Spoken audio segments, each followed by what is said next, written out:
xarit yi ñoo ngi leen di nuyu xam ngeen ne saa su ne dañuy kontaan wax dëgg yàlla di feggoo ak yéen ci émission tam-tam alors tey damay dem directement di nuyu képp ku nga xamante ne bi yaa ngi yeewoo actuellement fële ca Kédougou alors c'est vrai que am nañ fa benn parc bu nga xamante ne bi macha allah on devrait pouvoir y aller et en tout cas malheureusement ñu bëri dañuy jóge yeneen dëkk pour dem seeti vraiment milieu naturel boobu nga xamante ne bi Sénégal am na ko en tout cas mbokk yi ñi ngi dooree saa su ne di leen ñaanal yéen ñëpp jàmm ak salaam dañu ne jàmm ci la lépp xaj yàlla nañu koy yàlla boole bu baax a baax a baax waaye jàmm ji bu yemee ci ñun rek mbokk yi du baax dañuy bëgg jàmm ji di law bu lawee jëm ci ñi nga xam ne ñoom la ñu dendal muy africains yi mu law jëm ci àddina yëpp en tout cas ñu ngi ci nuyu sénégalais yi nga xamante ne bi ñu ngi actuellement à l'extérieur mbokk yi suñ jugee ci loolu dañ leen di ñaanal nag wér ak wérle am na solo bu ñu jugee ci loolu nag di ñaanal ñi nga xamante ne bi dañoo am tolof tolof rawatina ñi nekk ci prison au Sénégal yi ñi ngi ñaanal surtout nag waa camp pénal mbokk yi dañuy kontaan saa su ne di feggoog ñi nga xamante ne bi dañuy bokk ak ñoom liggéey waaye ñi nga xamante ne bi aussi dañu leen di invité alors damay bëgg saa su ne di feggoo ak yi nga xamante ne moom mooy Mariam Meng Mariam dafa sax sopp saa su ne di ñëw ak loo xamante ne bi toujours dafay laal ci wert nañ ko waxee parce que dañu ne garab yi dañoo wert et puis nag verte vraiment bu ñu ko waxee dañu ne c'est bien la nature alors tey la mu ñu indil tey dafa ñuy neex parce que dafa ne direction des parcs nationaux léegi seen rôle ak lépp lu nga xamante ne bi dafa nekk ci biir mbokk yi dañ ko waxtaanee ak Mariam waaye tamit ak invité am dans quelques instants bu ñu jógee ci loolu dañuy ànd ak suñu xarit Abdourahmane moom nag saa su ne rek téere bi chaque fois day nekk soit ci kanamam wala ci wetam tout simplement parce que dañuy wax dafa am solo moom tam mu daal di ñuy feelu ci wert bi waaye nag tey dafa ñëw ak ñun ci lu nga xamante ne bi mbokk yi dafa nekk aussi lu am solo mbokk yi parce que dañuy ciy jëm muy li nga xam ne moom mooy Saint-Valentin dëgg la nag ñi nga xamante ne bi dañuy bind wax dëgg yàlla la ñu bind ca amour mbokk yi bëri na danañ ci ñëw dans quelques instants waaye nag am na tamit jeune bu nga xamante ne dafa nekk ci association bu am solo dinañ leen présenter dans quelques instants bu ñu jógee ci loolu dañuy ànd ak suñu xarit Del Malick moom mu ne musique d'ici et d'ailleurs mu ne nag Baara May tey la ñu indil bu ko defee ñu delluwaat di nuyu ku nga xamante ne bi dafa jóge fële ca wàllu mbokk yi ñoo am nag ay invité di kontaan bu baax a baax di recevoir le commandant Assane Ndoye muy conservateur des parcs nationaux waaye tamit di recevoir le jeune Amdi Sané nga xamante ne bi dafa bokk ci association Massamba Miroir Club mbokk yi Madame Régie dellu si waat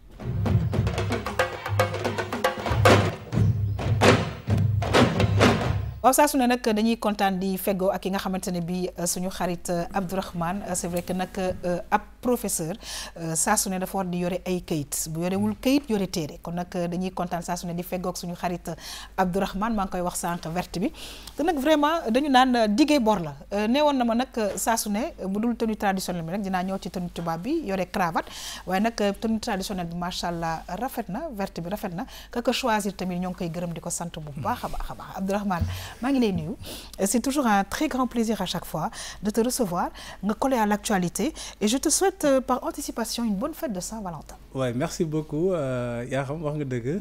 toujours mbégte la su ñun mbégte bu rëy ñu ñëw teew fii sur plateau bi nga xamante ne moom mooy tam-tam mu doon ñi nga xam mu doon plaisir su ñun mu doon plaisir ñi nga xamante ne moom lañuy ñooy xaar émission bi saa ñu génnee ci mbedd mi di rencontrer ak ñoom leen ñuy encourager et cetera alors tey nag comme ni nga ko waxee dama def verte jàppale sama xarit ci environnement bi Mariam macha allah comme ça verte bi gën a saf rek quoi très bien moo commandant tamit mi ngi ci biir waaw donc tey comme ni nga ko waxee Saint-Valentin weeru Saint-Valentin la nekk mais 14 février alors ñu jéem a saytu lan mooy rapport maanaam littérature lan yan jéego la dox ci wàllu amour ak relation amoureuse et cetera et boo ko xoolee ci àdduna bi yëpp auteur bu ci nekk maanaam auteur yu mag yëpp wax nañ wala bind nañ wala woy nañ jëmale ci amour mu ngi doon ci poésie ci théâtre wala ci littérature Victor Hugo Shakespeare et cetera donc tey nag ñu ne woon dañuy saytu suñu ndaw yi nan la ñuy liiree roman d'amour. alors mu nekk vraiment li littérature liggéey ci wàllu amour mu nekk lu rëy Abdourahmane te nag bu ñu fàtte aussi que ñun aussi ci suñu mbind maanaam ci suñu ay kàllaama ci wàllu amour tam am na ay mbind yu rëy yuñ ca def effectivement ci wàllu littérature sénégalaise également am na ñoo xamante ne nii ay roman d'amour la même si amour bi nekkul amour bu neex trop wala bu ñu fësal trop comme léegi ni ñu koy faral di gisee. bi ci gën a siiw rek moom mooy une si longue lettre. parce que mu doon amour boo xamante ne dafa mujjee ci yaakaar bu tas. loolu tamit dinañ ci waxtaan maanaam suñu écrivain sénégalais yi. nan la ñuy ñoom le thème de l'amour nan lañ koy aborder ci seen œuvre yi. très bien ak nan lañ koy représenter. ak ci taalif yi aussi. ak ci taalif yi également. ci taalif yi gis nañ ne également amour bu da ci feeñ. absolument ci écrivain yi ak ci taalifkat yi nga xamante ne yi ñoom ñooy Sénégal loolu lépp dañ ci ñëw tout à l'heure suñu waxtaan. alors c'est vrai que nag bu ñu commencé di waxu amour defe naa ne du mën a jeex waaye dañ ciy xaw a cofani tuuti rek mbokk yi damay kontaan saa su ne di feggoo ak suñu xarit Marième Meng alors Marième dañuy kontaan saa su ne yow itam di la souhaiter par anticipation bonne fête bu Saint-Valentin tey nga ñëw ak ñun ci lu nga xamante ne bi faaw ñu waxtaanee ko bu baax a baax muy parcs nationaux yi parce que ñoom itam dañu am rôle bu am importance bu nga xam ne dañu koy jouer Marième maa ngi lay nuyu di la dalal di kontaan saa su ne et puis le plaisir est énorme. Merci beaucoup Yakham, le plaisir est partagé aussi.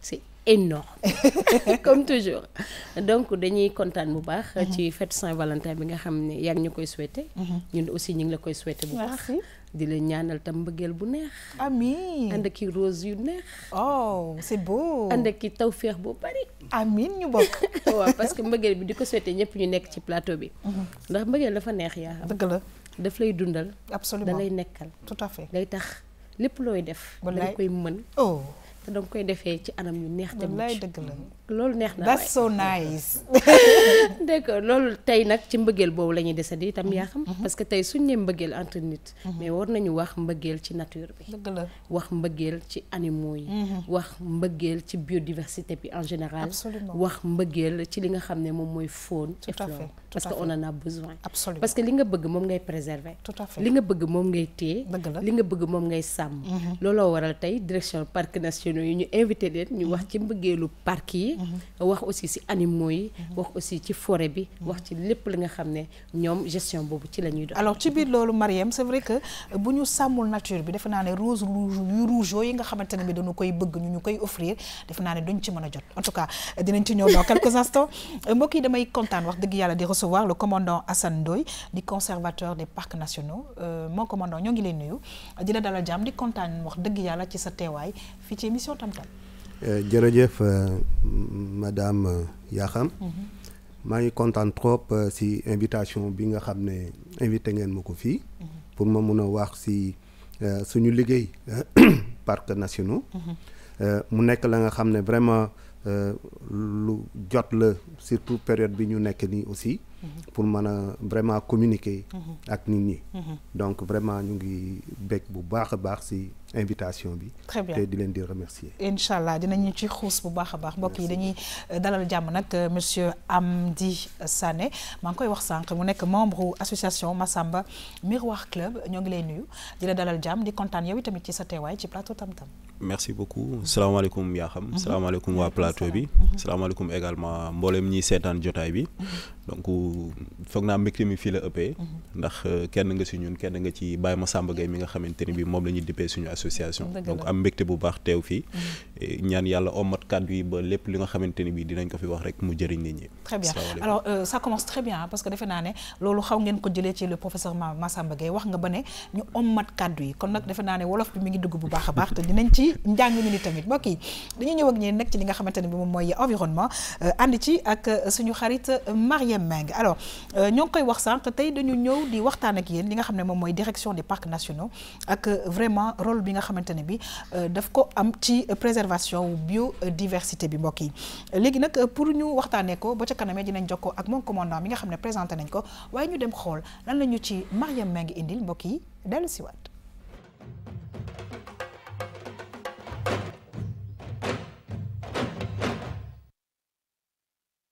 solo si mooy sauvegarde de la biodiversité li ñu naan échantillon mooy dañuy sauvegarder des échantillons représentatifs de la biodiversité loolu mooy soloy direction parcs nationaux et pour loolu effort yi état def à travers direction parcs nationaux ba tey ji moo ko jural loolu ma la wax sànq mooy 11 aires protégées yi 11 aires protégées yi nii la parc national di Niokolo-Koba ba ñu ngi ko créé depuis 1954 mi ngi def 913 000 hectares moo ëpp région de Thiès foofu li ñuy wax mala yu mag yi grande et moyenne faune moo fa am muy antilope yi lion yi éléphant ay li ñu naan lycaon panthère yooyu lañ fa am ay antilope cobaye coq de Buffon coq de Fasa et cetera. Ginnaaw boobu 1970 ñu créé parc national Basse Casamance ci forêt guinéenne lañ ko créé Basse Casamance depuis 1970 5000 hectares la. 1971 ñu créé parc national des oiseaux du Djoudj. Parc national des oiseaux du Djoudj ñëpp xam nañ ko parce que touristes yi dañ fay ñëw lu bari oiseaux yi ñoo fa ëpp surtout oiseaux migrateurs di jógee fële Europe dëkku nasaraan yi des fois ñu ñëw fii toog fi quelque temps lekk fii jàpp fi tuuti tàngaay delluwaat am na tam oiseaux yu fi dëkk. am nañ parc national de la langue de Barbarie si kaw toujours foofu. am nañ parc national du delta du Saloum moom itam depuis 1976 lañ ko créé mi ngi def 76000 hectares foofu itam li fa gën a bëri mooy gàncax gi lu mel ne mangrove am na grande faune mais oiseaux yi bëri nañ fa mangrove bi tam bëri nañ fa. bon li may wax sama mbokk population yi daanaka ñi dëkk ak ñun li si bëri si parc yi ñuy gérer xam nañ ci parce que dañuy def loolu lu ñuy wax rôle sensibilisation lu ci bëri. di dem si ñoom itam ñu leen di woo si ay réunion et tout ba am na si ay comité villageois yu bëri yoo xam ne dañuy liggéey ak ñoom lu wër ñokkalu parc yu mag yi mel ni ñokkalu ko ba lu mel ni Djoudj parc national du Djoudj wala sax parc national des îles de la Madeleine bi nekk fii à Dakar bi nga xamante ne si biir parc marin la si biir géej gi la nekk si wetu côte ouest bi donc lu fa li ñuy liggéey ak ñoom si lu bëri parce que tey boo jëlee parc mel ni île de la Madeleine ñuy wax le comité de gestion bu fa nekk boo xam ne dañuy liggéey ak ñoom ñuy dimbali ñu jàppale si aar parc bi di dimbali tamit ci sensibilisation envers les populations parce que ñoom tey waa population bu ñu njëkkee jël affaire bi ci seen en charge maanaam xam njëriñ gi xam ne dañ ko war a protéger et ñun ñu ñëw ànd ak ñoom ñu accompagner ci loolu ñoom bu ñu waxee seen i ñooñ ñi seen i mbokk yi seen i parents yooyu ñoom di gën a gaaw comprendre donc moo tax politique boobu la ñuy direction des parcs nationaux di utiliser pour sensibiliser un peu tout ce qui est gestion des parcs autour des parcs à travailler avec les comités villageois comme wax avec les comités de gestion yu demee noonu. aire protégée yi ma lay wax yëpp nag boo gisee ni di ko créer fu ñu koy créer rek c'est parce que dañ fa nekk yoo xam ne dañ fa am importance ñu bugg ko sàmm ba sunu doom yi ëllëg bu ñu ñëwee wala sunu sët yi gis foofu ni mu meloon xam nga dëkk ba na mu meloon bu njëkk ba ci sunuy maam ak léegi dootul benn. loolu moo tax ñuy def effort pour di conserver yooyu noonu yooyu pàcc pour ëllëg sunu sët yi bu ñu ñëwee dañ naan génération future ci nasaraan bu ñu ñëwee fekk ko fi. xam naa ne Mariam suñ ci jugul bu baax a baax génération future yi xëy na dina am ay espèces yoo xamante ne bii duñu ko mës a gis te loolu être humain yi ñoo ko def ci environnement bi en tout cas damay juste souligner rek ne que Sénégal parc yi bëri na bu mel na Niokolo-Koba sànq ñoo ngi ciy wax waaye tamit parc national bu Basse Casamance junj nañ ko sànq bu Djoudj nga xamante ne bii xamee nañ ko ay picc waaye tamit bu langue de Barbarie ak bu delta du Saloum en tout cas la ca am solo mooy sauvegarde biodiversité bi. yaa xam effectivement parce que tey suñ ne parc li sababu parc maanaam aire protégée la parce que ñoom ñëpp dañ leen dugal ci domaine aire protégée. domaine aire protégée boobu lu ko waral maanaam yàq-yàq amoon na. dara amu fi woon lu waay neex def. te ñu xool ne tey faune bi on en a besoin parce que tey yooyu yëpp dafay participer ci dundinu doomu aadama muy faune bi muy flore bi. muy lépp li nga xam ne rek ça touche l'environnement tey dafay dimbali nit ñi jëmale ci préservation de la biodiversité boobu parce que la biodiversité elle est large lépp a ngi ci biir y a marine côtière lépp a ngi ci biir lépp loo xam ne rek war na mën a aar ci wàllum environnement rek te war a mën a jëmale nit ki kanam war a mën a jekkal dundinu doomu aadama jëm ci wàllu gàncax ak yëpp loolu yëpp ci biir biodiversité la bokk te tey loolu su amee dafay am lu taxaw maanaam mooy politique de préservation léegi nag direction parc national loolu mooy seen njëriñ parce que tey bu ñu xoolee ni parc yi bëri nañ yaa ngi koy tudd sànq Basse Casamance mi ngi fi Djoudj mi ngi fi Pénim mi ngi fi mooy parc national des îles de la Madeleine Djoudj mi ngi fi yeneen ak yeneen mais ci kaw parc yi dafa am leneen li nga xam ne moom lañ ci boole waale muy réserve yi réserve Gëmbal mi ngi fi yaa xam réserve de Toj-Toj mi ngi fi muy ak yeneen réserve yoo xam ne loolu yëpp boo xoolee direction parc national dafa am wàllu bu rëy boo xam ne ñoom ñu ngi ciy dox jëmale ci wàllu préservation boobu looloo waraloon tey ñu invité ki nga xam ne nag moom mooy commandant Ndoye mi nga xam ne Ndoyeen la dëgg la naam waaw parc bi moom xam naa ne jën ya bëriwu fa ndax wàllu mangrove bi moom tamit ci suuf huîtres yeeg yooyu di nga ci xaw a kii parce que yàgg naa wër moom ci àll bi yàgg naa tamit dox ci yenn parc yi bëri dem na ci ay jéego parce que xool nañ ni tamit CV bi riche na macha allah donc ñu lay laaj tey liggéey bi nga xam ne waa direction nationale des parcs nationaux ñoom ñi ngi ci joué jëm ci préservation de la biodiversité loolu ban solos la am. alhamdulilahi rabbil alamin ñu ngi lay remercier Marème comme ni mu ko waxee mbengeen bi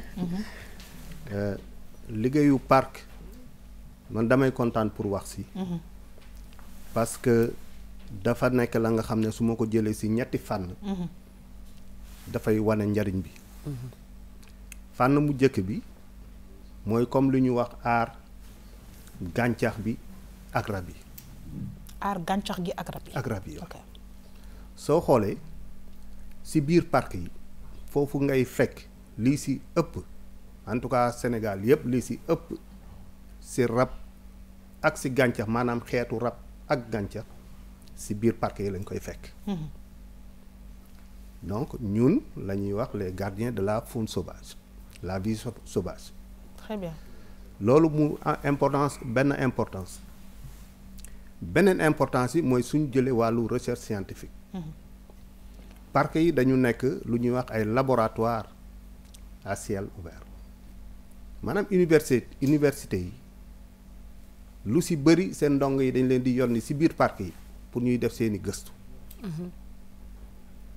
te gëstu yooyu boo xoolee damay jël rek benn exemple waaw si wàllu santé am na yu bëri ya nga xam ne bu ñu koy essayer si rab yi lañ koy essayer d'accord te donc bu fekkonte ne rab yooyu protégé wu ñu leen xëy na dina am feneen fu ñu leen di jëlee mais du doon fii muy ñaareelu mbir bi ñetteelu mbir bi dafa nekk si wàllu développement maanaam ban contribution la aire protégée yi di am maanaam parc yi ak réserve yi si communauté yi nga xam ne ñoo leen wër d'accord te loolu solo bi mu am mooy suñu jëlee rek exemple écotourisme activité yiy développé wu di amal njëriñ ñi nga xam ne ñoo nekk ci wër parc bi loolu rek contribution bu am solo la donc ñetti yooyu rek bu ma ko jëlee déjà dafay wane ban njëriñ en tout cas la parc yi di taxawee très bien fii ci Sénégal et dans le monde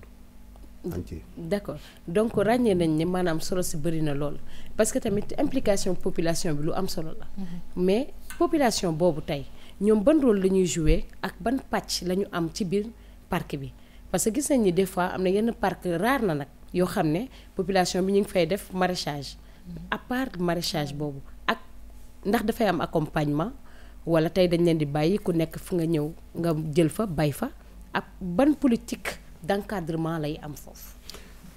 jërëjëf Mariam comme ni nga ko waxee parc yi dafa am la nga xam ne mën nañ ko fa def am la nga xam ne mënuñu ko fa def très bien loolu dafa am solo mais politique bi nga xam ne moom la état bi teg te waa direction des parcs nationaux di ko doxal colonel Ablaye Diop jiite ko moo di ne nan la ñuy defee conservation mu nekk maanaam outil de développement. très bien nan la conservation bi mun a jëriñe askan bi parce que bi ñuy protéger ba léegi yàgg na ndax dañu war a continuer di protéger noonu rek parce que protection bi conservation bi dafa am ay contraintes. d'accord est-ce que mën nga ñëw ci contraintes yi. voilà boo xoolee parc yi fu ñu leen installé dafa nekk ci ay territoires ya nga xam ne maanaam nit ñi dañ ko daan jëfandikoo mais bu ñu demee benn fii parc la loi bi dafa am lu bari lu muy bañ. waaye léegi ci loolu laa bëggoon ñëw nag parce que xam nga ñu ne par exemple Niokolo-Koba telle année dañ ko créé bi nekk Casamance telle année délimitation bi ak organisation bi comment est-ce que ça s'est fait ñu ne lii de ça va de là à là de là à là comment ça s'est fait. voilà je pense que suñu collègue bi wax na ko sànq. mooy commandant Sall bu muy intervenir noonu.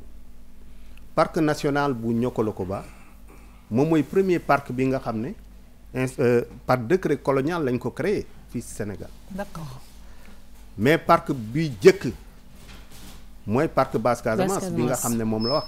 parce que 1970 lañ ko créé mais soo xoolee contexte bi ñu créé parc yi dañu doon doog génn ci ay maanaam sécheresse bi les années de sécheresse. D'accord. donc dans un contexte de protection. Ok. te loolu noonu dafa amoon lenn la nga xam ne moo ko accompagner maanaam sécheresse bi dafa demoon bay doon décimer rab yu bëri également jëfin ya nga xam ne nit ñi ñu ngi koy jëf aussi dafa dem ba rab yi amatuñu benn place ba nga xam ne fa la ñu mën a làqatu. D'accord. donc il fallait ñu fekk leen fa ñu dese. en étroite collaboration avec les communautés yu fa nekk. Oui. ñu man ko créer man ko protéger loolu nag xawoon na am di ay jafe-jafe si bu njëkk moo tax bi may wax sànq njëriñ bi ma boole si l'aspect socio-économique. parce que dafa nekkoon la nga xam ne pour ñun c'était le concept de protection à l'époque. D'accord. il fallait protéger avant qu'il ne soit trop tard. mais pour loolu contrainte ya muy àndal. mooy ña fa daan dugg di déranger wala di rëbb di rey ak yooyu. wala di taal di taal dañ koy tere. bi ñu demee ay jëmmi jamono ba nga xam ne ñoom ñëpp aussi xam nañu njëriñu parc bi ñu ne léegi nag nan la ñuy waxtaane pour que njëriñ bi jëkk njëriñ askan bi. Très bien. donc ba ñu demee ci Rio maanaam sommet de Rio. 92. convention de Rio oui 92. foofu la ñu waxee ne population yi nga xamante ne bii ñoo nekk ci gannaaw parc yi ñoom ñoo war a njëkk ci ñiy bénéficier wu ci retombées yi et à partir de là ñun ci dynamique boobu la ñuy nekk parce que convention moo ko wax. Très bien alors comme ni mu ko waxee Marième convention moo ko wax mais en tout cas ci biir environnement am naa yaakaar ne que parc yooyu la nga xamante ne bii xëy na suñuy ay tànk du fa mën a dem dama am yaakaar ne te dañuy ñaan ñu indil ñu image yi bu ko defee ñun ñëpp ñu mun ko partager ak ñi nga xamante ne ñoo ngi seetaan parce que njëriñu parc yooyu dafa am solo ci biir gàncax gi waaye ci biir ñi nga xamante ne bii ñu ngi nokki nekk fa te ñi am yu nga xamante ne bi dañu nekk ay espèces en voie de disparition. effectivement yaa xam parce que surtout sax man foofu lay teg sama baaraam bu baax ndax espèce en voie de disparition yi parce que gis nañ parc bi solo bu ci ëpp aussi mooy préservation de la faune ndax tey gis nañ ne yenn espèces yoo xam ne yu bari gisatuñ ko woon tey ñu ngi leen di gis muy mel ne wàllu gazelle yi parce que gazelle yi itam gis nañ ni am na jéego yu am solo yoo xam ne léegi ñu ngi ko ciy gis te bu njëkk dafa raaroon am na tamit yenn kii pélican oiseau yi tamit yoo xam ne kii rouge bi bi am baat bu rouge bi tamit yooyu tamit mu doon loo xam ne ñun dañ koy soxla parce que tey ñun dinañ toog nga dox jékki-jékki ne espèce bii de ndeysaan lii de nii la tuddoon maanaam dinañ xam tur bi mais gis ko sax lu raar la léegi ban politique ngeen def pour mën a gérer loolu aussi. voilà merci beaucoup xam nga comme li ñu ko wax parc yi dañu nekk des zones ya nga xam ne c'est des zones de haute densité de biodiversité. maanaam boo fa xësee ba dugg rab yi nga daan gis feneen yëpp boo ñëwee foofu nga leen di fekk parce que rab yi dañoo amatul place parc yi mooy seen place mooy seen kër fi mu toll nii te am nañ ci la nga xam ne ñu ngi ko ciy dox ay jéego commencé que d'abord par école yi maanaam chaque fois élèves yi dañuy ñëw foofu di def genre visite pédagogique ou bien école de formation yi nga xam ne toll nañ ci yenn niveau yi même yu kawe yi seen champ d'application day doon biir parc bi. Tout à fait. donc la ngay jàng biir classe. soo ñëwee ci biir parc bi da nga koy gis parce que théorie boobu noonu pratique bi moo nekk ci biir parc yi mu nekk la nga xam ne ñu ngi sant yàlla bu baax mais aussi vraiment di remercier autorités yi ndax jàppale bi ñu jàppale. depuis bi ñu créé parcs nationaux. Très bien. ba tey. amul benn espèce bu ci disparaître. Alors ça c'est important Marième, on va terminer, c'est vrai que c'est très passionnant parce que dañu bokk ci ñun et je pense que réserve yi tamit nekk na lu nga xamante ne bi dafay am solo et je pense qu'il est important de toujours sensibiliser les populations parce que ça y va de notre vie carrément. notre survie sax la même de ça parce que tey dundu ni doomu aadama mënul am sans li nga xam ne moom mooy rab yi moom mooy gàncax gi parce que loolu yëpp li ñuy noyyeeg li ñuy nokkee lépp ci lay jógee kon loolu dafa am solo tamit bu ñu xoolee yaa xam dafa am ndax dafa am yenn site yoo xam ne dañ ko bokk ak communauté internationale ñooñu dañ leen ériger ci site Ramsar yi d'accord muy parc yu bëri yoo xam ne tey jël nañ leen boole leen ci site yi nga xam ne ñoom lañ tuddee site Ramsar juste la dernière question boo xam ne moom la ñuy jëm ak moom muy convention Ramsar site yooyu lan mooy seen spécificité lañ am de particularité ba ñu jël leen def leen ci site Ramsar yi ak ban njëriñ la ñu am voilà xam nga comme ni ñuy waxee parc yi soo xoolee am na palaasu ndox ya nga xam ne soo fa demee maanaam gàncax ga daal dafay naat moom la ñuy wax zone humide zone humide d'importance internationale noonu lay tudd d'accord mais ñu ngi ko defoon ci biiru Ramsar mu tudd convention de Ramsar en Iran très bien moo tax ñu naan site Ramsar mais site Ramsar yooyu maanaam dafay nekk ay bërëb ya nga xam ne lu muy accueillir ci ay picc boo xoolee lu mat 1% de la population mondiale buy séjourner ci picc yi par exemple la sauvagine d'une manière générale buy séjourner régulièrement dans un parc boobu mën nañ ko yóbbu comme parc Ramsar maanaam comme site Ramsar très bien comme Djoudj par exemple comme Gëmbël kooku site Ramsar la comme delta du Saloum très bien moom site Ramsar la te moom site Ramsar boobu sax dafa xaw a gën a am solo ndax moom ak Ñuumi la Ñuumi moo nekk côté Gambie maanaam parc bu nekk fii la beneen parc nekk ne la côté Gambie très bien te loolu njëriñ yi sax am na bu ma ci fàtte te bu am solo mooy suñu dem ak dikk ak suñuy naataango yi nga xam ne ñoo nekk dëkk yi ñu wër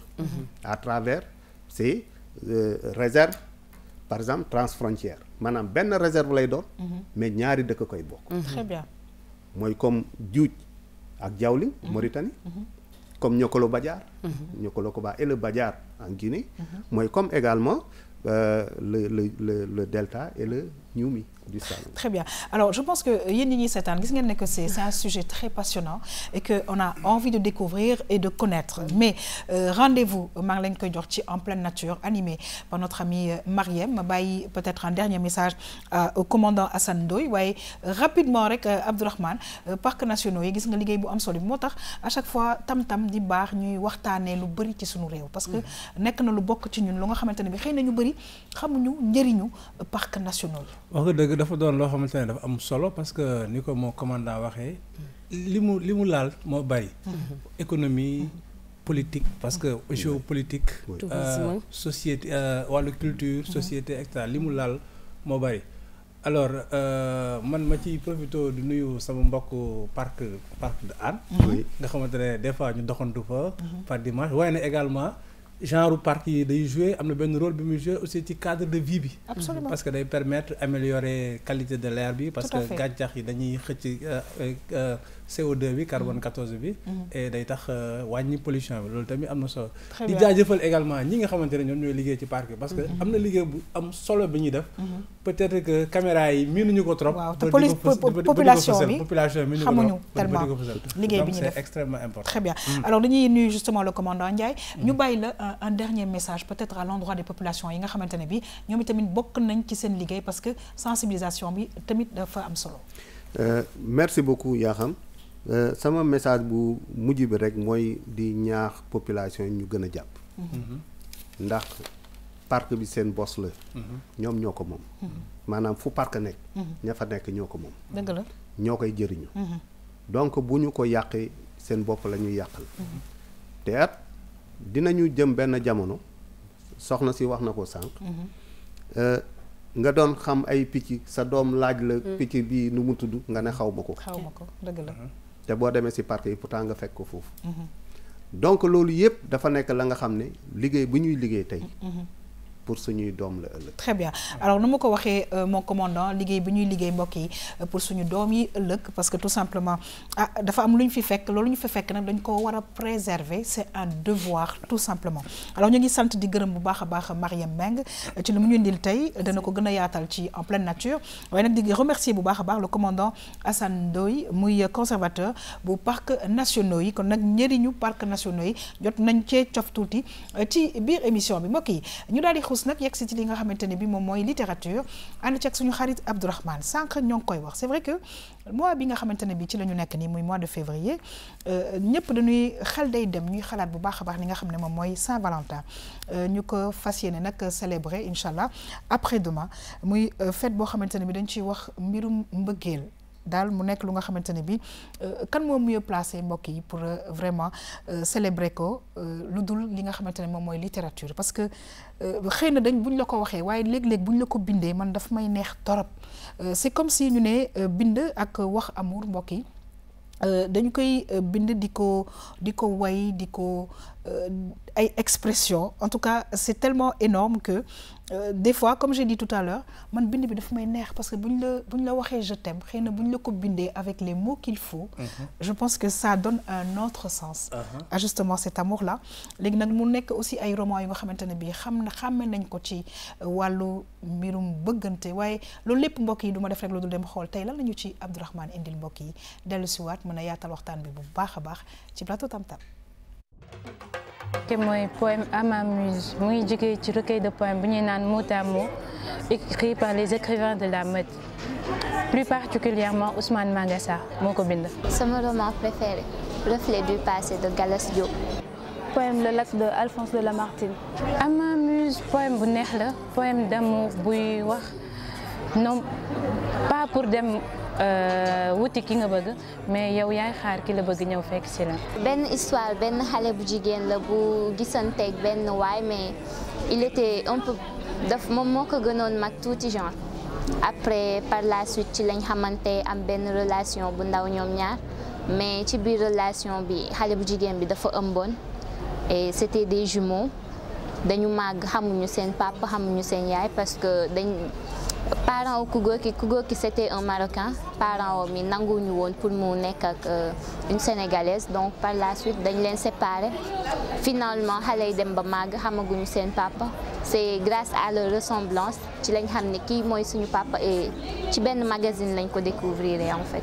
En le lisant li ma si gën a marqué aussi bokk na si muy le fait que auteur bi accentué aussi la fugacité du temps face à l'amour parce que comme on dit on nous dit vivons au jour le jour auteur bi dafa accentué wu ci loolu de trop parce que le temps ne nous attend pas même si ñoom ñaar li ñu dund bëriwul mais c'était des moments vraiment de pure merveille. Première fois bi ma koy lire daf ma gën a yóbbu ma defaraat sama conception de l'amour parce que bokkuñu woon conception parce que ci biir poème bi mu ngi wax ni amour du lu ñuy wuti wala du lu ñuy jëli amour mooy loo xam ne da lay fekk ci directement. dama doon xalaat sama bopp ci place ku jigéen ki donc dafa meloon comme si histoire bi sama histoire la et ça m'a vraiment daf ma touché bu baax. passage bi ma gën a neex ci poème bi bokk na ci quatrain bu muy wax ni aimons donc de l'heure fugitive. Hâtons-nous, jouissons-nous. L'homme n'a point de port, le temps n'a point de rive. Il coule et nous passons. Du royaume de mon cœur, tu es la reine. Mon amour envers toi ne sera jamais à la traîne. Ne m'aime surtout pas, laisse-moi t'aimer. Dulciner cet amour que je te voue existera à tout jamais. Le conseil bi ma leen mën a jox mooy juste que l'amour ne se cherche pas, tout vient naturellement. Juste cohésion la. ñu jël exemple ci loi d'attraction bi lépp lu ma war a mën a booloo rek day ñëw. bëggante peut-être neex na mais boo tollee ci sa ndaw da ngay def très attention parce que jigéen lu mën a yàq deram dafa yomb torop donc bëggante leen mais nañ tey ci bëggante bi daal surtout ñu def attention tey bàyyi xel tamit suñu ëllëg tamit c'est très important. dañu war di bëggante mais nañuy modérer suñu li ñuy def nañ ci ànd ak modération même si on dit vivons au jour le jour nañ am na loo xamante ne logique xel nangu na ko am loo xam ne xel nanguwu ko kon lépp lu ñuy def nañ ci dem ak attention tout le temps nañuy bëgg jiital suñuy xol mais tamit des fois il est bon que ñuy delluwaat di xalaat suñuy xel ba xam li ñu bëgg a def ndax antu na ak li nga xamante ne mooy la logique.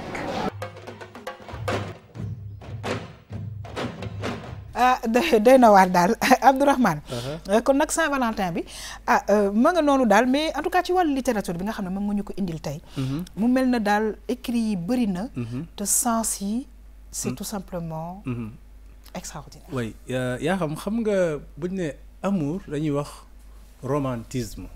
right romantisme. moo tax maa ngi naan sànq yéen a ngi wax waxu parc dans la préservation des faunes et des flores mais mën nañ ci bokk dans la préservation de l'amour parce que les amoureux il faut ñu am benn cadre. waaw et puis dégg naa si sax naturel. waaw kon nga xam ne nature bi yëpp. donc littérature en réalité le roman. en réalité au départ loolu la woon. bu ñu nee quelqu'un tu es romantique maanaam voilà yow yaa ngi xalaat coucher du soleil. promenade dans les parcs. tu es romantique. oui parfois damay am ay accès de romantisme quoi. c'est vrai. ouais. c'est génial. Mariam aussi. bah oui. alors mon commandant moom forcément romantique. Oui. yaa xam. ak inspiration. à moi. ak c'est énorme. oui ak Sané également romantique. oui romantique mais est-ce que am ngeen ay romans d'amour yu leen marqué. personnellement non. Parce qu'en fait man bu may lire du ma focus trop sur l'amour quoi. Sur les sentiments. Ouais. Okay. Mais il y a une technique boo xam ne suñu benn professeur daf ñu ko doon wax. Quand tu lis fonds-toi dans le livre. Et je pense qu'on se fond dans le livre quand il y a carrément amour entre toi et le livre. Et le livre. Et c'est ça aussi, c'est de l'amour. C'est de l'amour, oui. Voilà. Et mon commandant, est-ce que am nga ci say lecture de jeunesse à l'école benn roman d'amour yoo xamante ne marqué ou bien un roman qui parle d'amour? Bon, pas tellement parce que loolu moom jëmalewuma fa sama bopp. mais xam naa ne sama mbëggeel yu si bëri moom. bu weesoo moom sama njaboot yi sama soxna yi. voilà si gàncax gi la ak. ci gàncax 2 gallons la. waaw plus. waaw vraiment ñooñu foofu moom sama mbëggeel yëpp foofu la nekk. effectivement. voilà et mu doon loo xamante ne day doon source d'inspiration. ci pour surtout écrivains yi. Absolument. Quelqu'un comme Molière su ma juumul je pense que ci Eaux et Forêts daan liggéey à l'époque. et gis nañu fi suñu colonel bi instant. C'est pas étonnant. colonel kii Guèye colonel Guèye Momar Guèye nga xamante ne également day bind jëmale ci ndox mi jëmale ci gàncax et cetera mu doon source alors comme ni ma ko waxee littérature est-ce que littérature moom moo créé amour man loolu laay jàpp. maanaam moom mooy créer en tout cas moom moo créer romantisme ou la façon yi nga xamante ni moom la ñuy dundee amour. alors littérature daf ko enjoliver tellement dans la ci maanaam ci histoire littéraire am na ay œuvres yoo xamante ne vraiment ay œuvres yu mag la. ok xam nañu Roméo et Juliette tu vois xam nañ également Notre-Dame de Paris nga xamante ne Victor Hugo moo ko bind. également alors am na également li nga xamante ne moom la xale jigéen di fa di lire lu mel ni Daniel Steele lu mel ni ay Harlequin généralement ça tourne autour de l'amour alors boo xoolee booy yàggee ba doon lire yooyu nga xamante ne dañuy wane romantisme dañuy représenter une certaine forme d'amour yooyu dafa nduroog li nga xamante ne moom mooy suñu série yi di ñu wane ci télénovelas yi et cetera boo xoolee c'est pratiquement les mêmes histoires alors maa ngi koy wax sànq ci littérature sénégalaise également li ci œuvre yi gën a mag fësaluñu trop le sentiment amoureux. maanaam parce que li ko waraloon moom mooy dafay ànd ak benn certaine pudeur. exactement c'est ce que je voulais dire. Il y a une certaine pudeur et c'est très culturel. voilà c'est très culturel daan woon mettre en scène l'amour comme ni ko yeneen écrivains yu mag yi defee dans certains romans et cetera. boo xoolee fii romans yi ñu gën a xam boo xoolee mën nañu wax ne Karim bu Ousmane Socé pratiquement wàllu séduction la doon wax wàllu élégance ak maanaam boo demee di seeti sa coro les règles de xam nga. affaire yooyu cuuraay yeeg et cetera. boo xoolee roman bi ñu naan une si longue lettre amour la mais quand même c'est un amour à la fin difficile.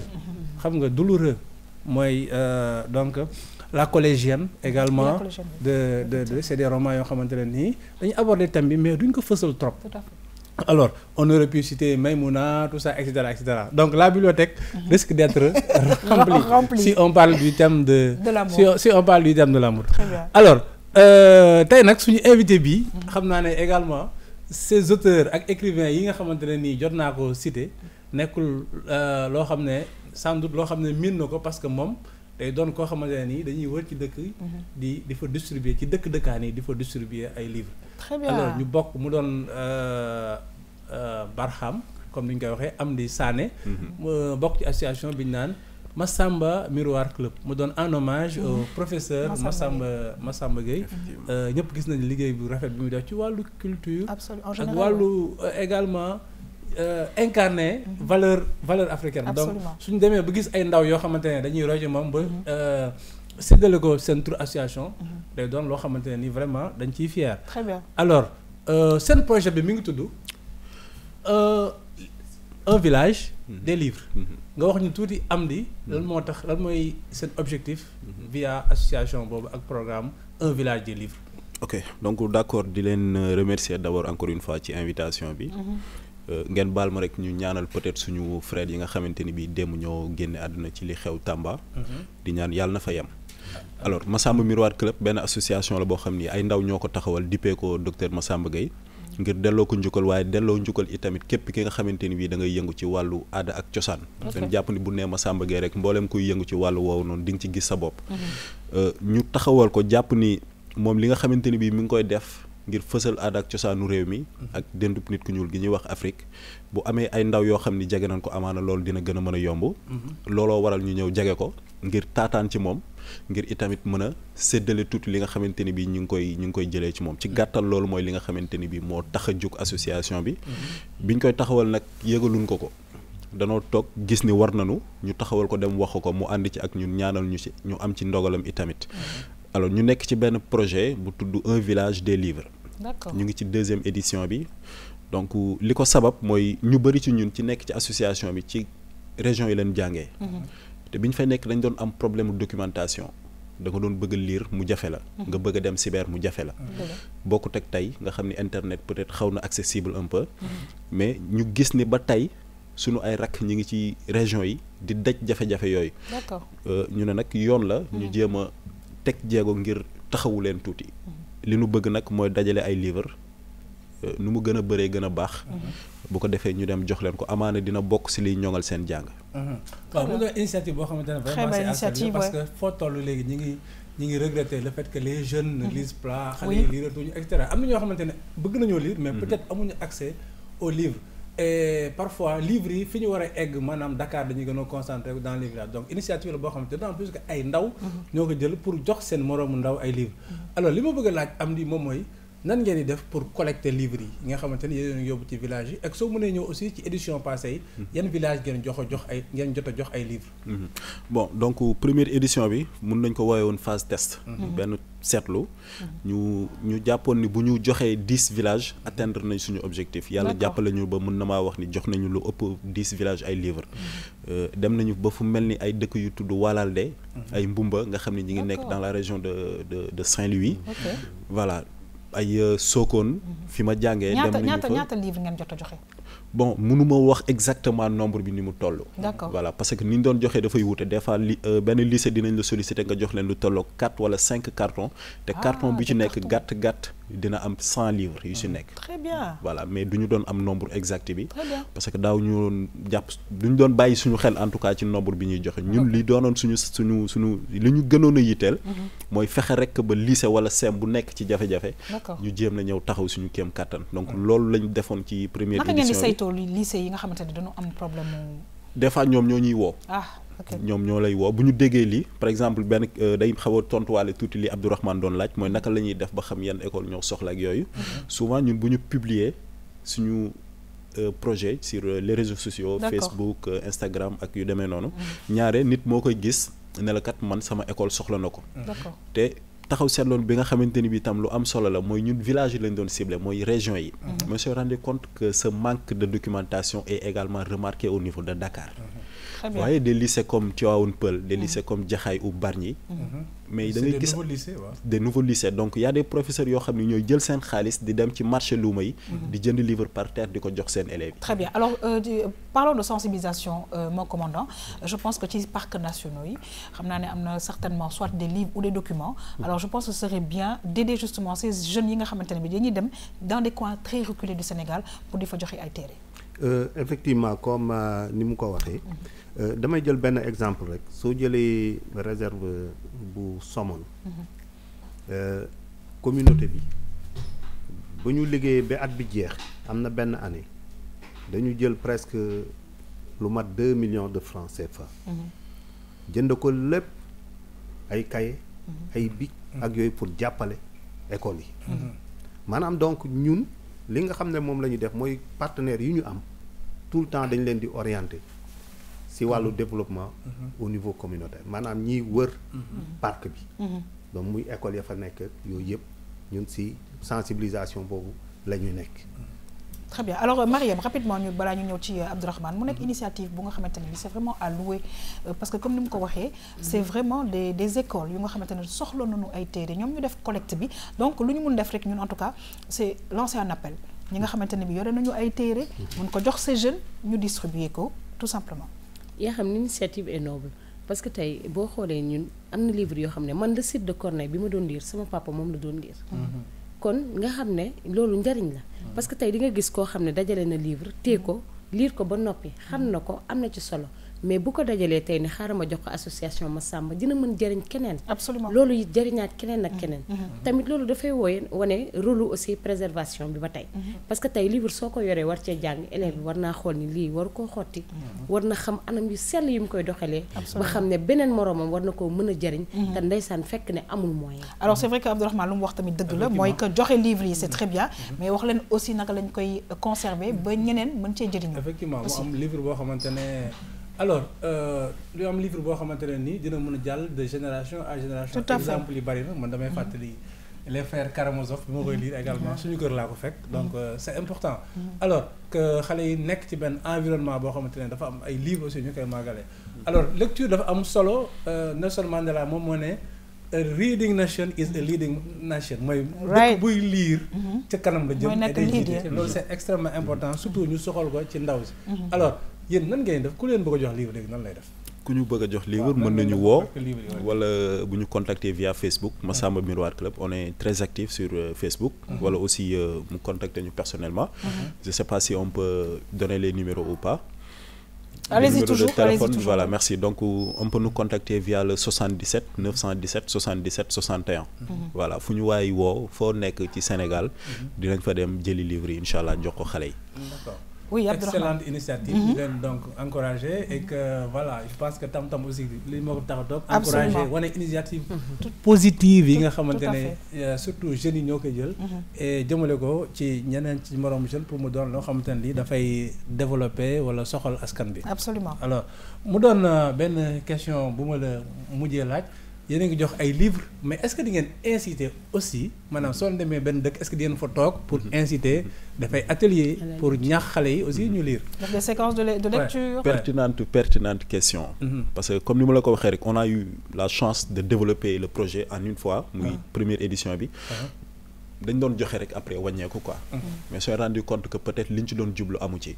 mooy ñaaree di nga dégg xale yi naan la danoo bëgg a lire amuñu livre mais boo leen joxee ay téere duñ ko jëfandikoo. moo tax ren liñ ci changé mooy tey bëgg nañu lycée bu ñuy dem installer fa club de lecture. avec le CLAP wala le club art yi nga xamante ni bii ñu ngi nekk ci école yi. bien sûr avec de concert avec les professeurs de français. comme ça ñuy organiser peut-être semaine bu jot soit benn mercredi.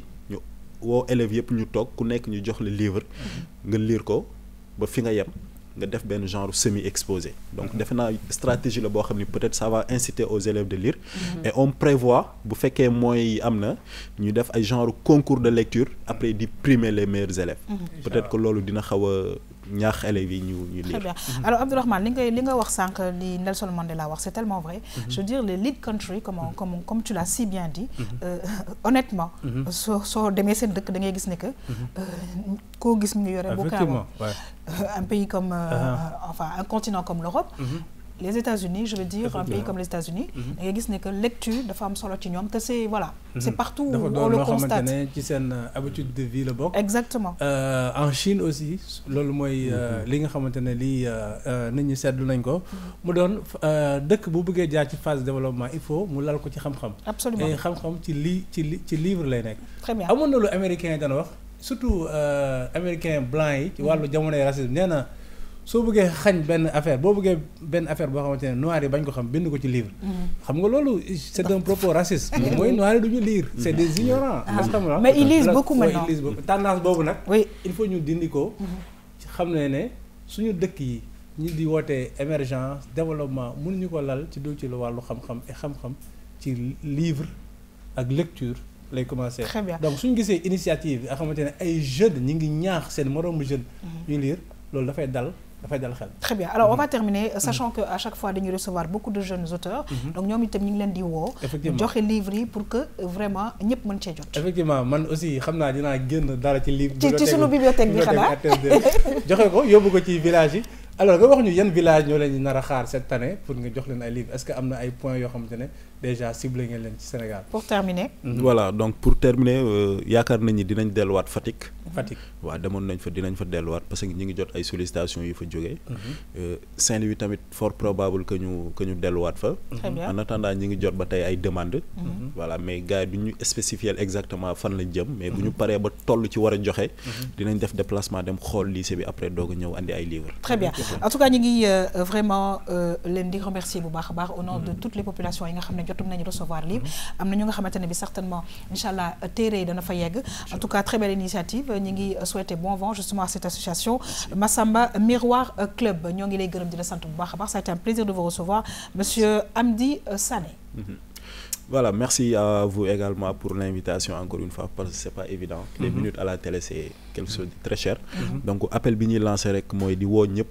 ñu teg ñu loxo suñu rakk yi nekk ci dëkk yi xaw a sori tuuti. te rek di jeexalee ci lu sëñ Abdou Lahad doon wax. ne boo gisee mbooloo mu yëkkati mbir demal nga teg ci sa loxo. ndax bu àggee ñu jiiñ la ko doon te defoo ci dara. on a eu l'idée.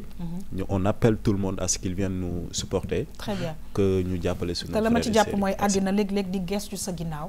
ñi nekk ci ginnaaw dafa am solo ci biir loolu. ñoo ngi gërëm di sant bu baax a baax le commandant Assane Ndoye mbokk yi di conservateur des parcs nationaux ñoo ngi lay gërëm di la sant bu baax a baax yow tamit sa toogaay am na fi solo bu baax a baax ñàngat yi ñoo ngi lay ciy gërëm di la sant bu baax. jërëjëf Yakham maa ngi bëgg di dellu vraiment di leen sant bu baax ci invitation bi. parce que li ñu fi bëggoon a wax yëpp xëj na dañ ko résumer rek. xëy na certainement dinañ am yeneen occasion pour gën a mun a développer suñu liggéey. mais déjà bëri na ci ñun. ndax au moins permettre ñu mën a passer un message. très bien donc ñu ngi leen di remercier bu baax. dinañ ko gën a yaatal maa ngi koy wax sànq ci li nga xamante ne bi mbokk yi mooy en pleine nature bi Mariem di animé fii ci RTS2 Mariem ñoo ngi lay gërëm di la sant bu baax a baax saa su ne macha allah sa ñëw ci fi émission bi am na njëriñ. merci beaucoup yaa xam ñu ngi lay jaajëfal bu baax aussi di jaajëfal suñu invité bu baax di jaajëfal képp ki nga xam ne rek yaa ngi liggéey foofu ci parcs nationaux ñu ngi lay jaajëfal te di leen ñaanal aussi liggéey bi am solo. di jaajëfal aussi ki nga xam ne moom moo. macha allah très joli. madame Sy moom mi ngi nekk foofu ca Sicap Liberté 2. numéro téléphone am 548 72 23. maa ngi gërëm di sant bu baax a baax Abdourahmane yow tamit ki la solal naxu la ñu ngi lay jox rendez-vous incha allah la semaine prochaine. oui merci Yakham mi ngi jox rendez-vous. mbokk téléspectateurs yi la semaine prochaine inchallah di leen souhaiter également bonne fête de Saint-Valentin. Absolument di ko wax comme également ni ko monsieur Ndoye waxee ce n'est pas seulement la fête de l'amour entre mariés femmes et cetera c'est également la fête de l'amour maternel fraternel et cetera. Tout à fait. Donc voilà toutes les formes d'amour sont célébrées pendant la fête de Saint-Valentin. ñoo ngi lay gërëm remercier également suñu invité bi muy Amdi Sané nga xamante ne moom moo ñëw waxtaan ak ñun ci initiative bu rafet bi. très bien ñu ngi lay gërëm di la sant bu baax a baax di souhaiter sa madame aussi bonne fête de Saint-Valentin mbokk yi maa ngi leen di gërëm di leen sant bu baax a baax di leen xamal ne que li nga xam ne moom mooy musique d'ici et d'ailleurs dina dellu si waat incha allah la semaine prochaine ak suñu xarit Del Malick mbokk yi maa ngi gërëm équipe technique yi nga xamante ne bi saa su ne dañuy ànd ak ñun di liggéey di leen jox rendez-vous incha allah suba pour beneen émission Tam Tam bonne suite des programmes sur la RTS2 au revoir.